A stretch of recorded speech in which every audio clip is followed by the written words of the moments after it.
What's up, everybody? Today is Genesis 37, Tuesday, 4/21/20. I got a little thing that I wanted to say before I started. Alright, I just want to be clear. I don't think I'm better. I don't want people to think I feel more cleaner, or sin, or don't sin like everyone else. Just because I'm reading the Bible, I'm reading the Bible.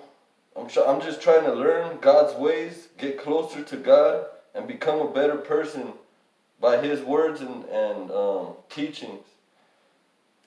I encourage people to learn something every day.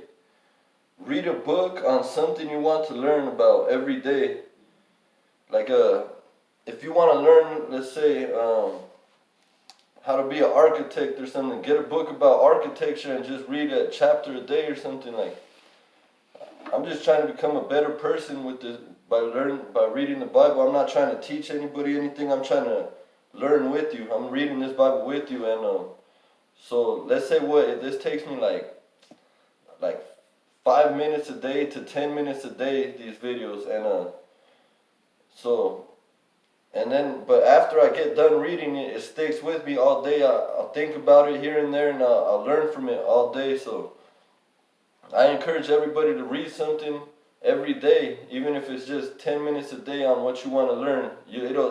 It'll be 10 minutes of reading, and then throughout the day it'll be in your head, so you'll be learning. So I just want to say that because I know when people read the Bible to you, it's like, oh, this guy thinks he's better or something like that. Nah. I'm just trying to learn, man. I'm trying to become a better person through God's words, and I believe in God, and I'm trying to get closer to Him. So I had to get that off my chest, because I know how it is when somebody's preaching to you or somebody's this and they think they're better than you. Nah, it's not like that. I just wanted to tell you. So here we go. Joseph's dreams. Genesis 37. Joseph's dreams. Jacob lived in the land where his fathers had stayed, the land of Canaan. This is the account of Jacob's family line. Joseph, a young man of 17, was tending the flocks with his brothers, the sons of Bilhah and the sons of Zilpah, his father's wives, and he brought their father a bad report about them. Now Israel loved Joseph more than any of his other sons, because he had been born to him in his old age, and he made an ornate robe for him. When his brothers saw that their father loved him more than any of them, they hated him and could not speak a kind word to him. Alright, I love this story about Joseph. There's a lot to it, but I love it, man. He says some good stuff. He's blessed, all that. So I love this story, Joseph.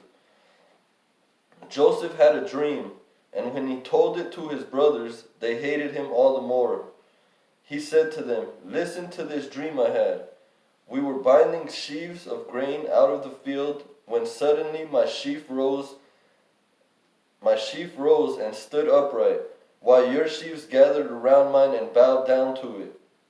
His brothers said to him, "Do you intend to reign over us? Will you actually rule over us?" And they hated him all the more because of his dream and what he had said. Then he had another dream and told it to his brothers. "Listen," he said, "I had another dream, and this time the sun and moon and 11 stars were bowing down to me." When he told his father as well as his brothers, his father rebuked him and said, "What is this dream you had? Will your mother and I and your brothers actually come and bow down to the ground before you?" His brothers were jealous of him, but his father kept the matter in mind. Joseph sold by his brothers. Now his brothers had gone to graze their father's flocks near Shechem, and Israel said to Joseph, "As you know, your brothers are grazing the flocks near Shechem. Come, I am going to send you to them." "Very well," he replied. So he said to him, "Go and see if all is well with your brothers and with the flocks, and bring word back to me." Then he sent him off from the valley of Hebron. When Joseph arrived at Shechem, A man found him wandering around in the fields and asked him, "What are you looking for?" He replied, "I am looking for my brothers. Can you tell me where they are grazing their flocks?" "They have moved on from here," the man answered. "I heard them say, 'Let's go to Dothan.'" So Joseph went after his brothers and found them near Dothan. But they saw him in the distance, and before he reached them, they plotted to kill him. "Here comes that dreamer," they said to each other. "Come now, let's kill him and throw him into one of these cisterns and say that a ferocious animal devoured him. Then we'll see what comes of his dreams." When Reuben heard this, he tried to rescue him from their hands. "Let's not take his life," he said. "Don't shed any blood. Throw him into this cistern here in the wilderness, but don't lay a hand on him." Reuben said this to rescue him from them, to take him back to his father. So when Joseph came to his brothers, they stripped him of his robe, the ornate robe he was wearing, and they took him and threw him into the cistern. The cistern was empty. There was no water in it. As they sat down to eat their meal, they looked up and saw the caravan of Ishmaelites coming from Gilead. Their camels were loaded with spices, balm and myrrh, and they were on their way to take them down to Egypt. Judah said to his brothers, "What will we gain if we kill our brother and cover up his blood? Come, let's sell him to the Ishmaelites and not lay our hands on him. After all, he is our brother, our own flesh and blood." His brothers agreed. So when the Midianite merchants came by, his brothers pulled Joseph up out of the cistern and sold him for 20 shekels of silver to the Ishmaelites, who took him to Egypt.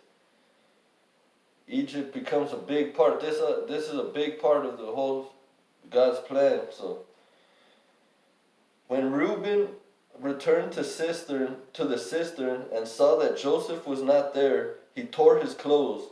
He went back to his brothers and said, "The boy isn't there. Where can I turn now?" Then they got Joseph's robe, slaughtered a goat, and dipped the robe in the blood. They took the ornate robe back to their father and said, "We found this. Examine it to see whether it's your son's robe." He recognized it and said, "It is my son's robe. Some ferocious animal had devoured him. Joseph has surely been torn to pieces." Then Jacob tore his clothes, put on sackcloth, and mourned for his son many days. All his sons and daughters came to confront him, but he refused to be comforted. "No," he said, "I will continue to mourn until I join my son in the grave." So his father wept for him. Meanwhile, the Midianites sold Joseph in Egypt to Potiphar, one of Pharaoh's officials, the captain of the guard. Alright, that's it for today, but that's the beginning of Joseph's story, and I love it, man. Like everything about Joseph, like what he says and stuff, and how he forgives, and everything's just good. I love this story, so stay tuned, man, and pay attention. God bless.